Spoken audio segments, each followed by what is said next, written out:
guys, quickest update on these flowers. I wanted to show you the table with all of the flowers. The bride-to-be, her sister, and her brother, they came over to my house and we started making these flowers for the bride's bridal shower.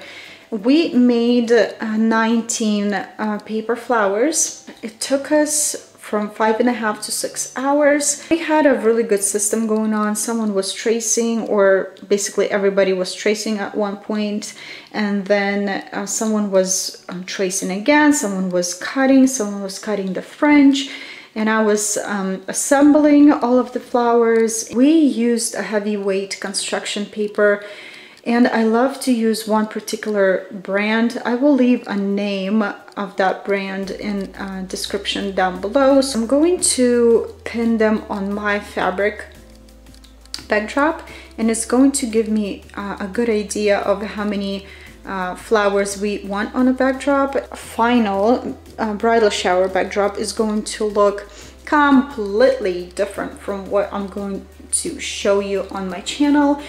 I'll just leave it as a surprise. If you want to see how the final backdrop at her bridal shower is going to look, comment down below, give it a thumbs up, and I'll take my camera. I'll try to show you as much as I can. Let's go to the pinning of the flowers to my backdrop.